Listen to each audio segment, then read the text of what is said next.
We can see your signals are freezing, but you've made your point. Just to tell you that Kingsley will also, be trying to interact with all the agencies concerned in, the elections there, and perhaps provide reports later on. So watch out in our subsequent bulletins and for updates from Port Harcourt as well. Let's welcome our guest from Port Harcourt.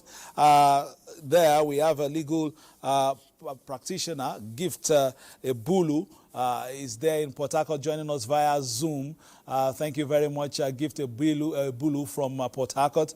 And of course, Honorable Sam Onuigbo, former lawmaker who was a member of the Joint Technical Committee on Electoral Bill. They, looked through the clause-by-clause consideration of the Electoral Act. Is also joining us, but he's here live in the studio. Gentlemen, thank you for joining us today. But let's start from Port Harcourt. We saw the gift of rain this time around, but from Port Harcourt, but at the same time, some clouds, trailing this whole exercise gift. Yes. Well, good afternoon, Nigerians, and good afternoon, my good people of Rivers State. Good afternoon to you at the studio and my co-guest. It has been a rainy day in Port Harcourt, and we woke up to a lot of issues surrounding the election that is scheduled for tomorrow.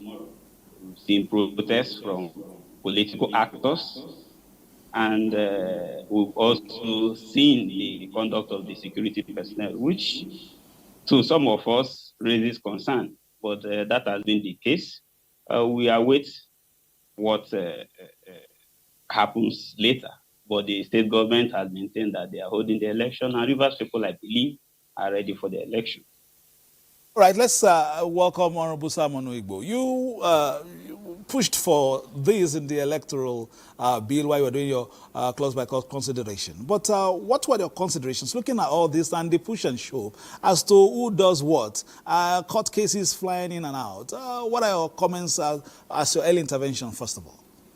Well, thank you very much, Fisayo, and good afternoon, viewers. Well, it's a source of concern that we are having the push and shove over this matter.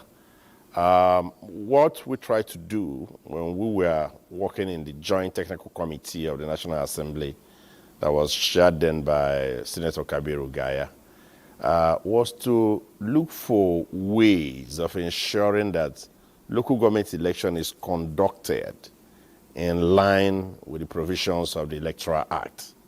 And we were able to get that into the Electoral Act in Section 150, subsection 3, to say that you have to comply with the provisions of this act if you want to do local government election. And the reason why we did that is simple. It's because we realized that over the years, for nearly a quarter of a century now, the issue of local government election has now turned to appointment by the appointer.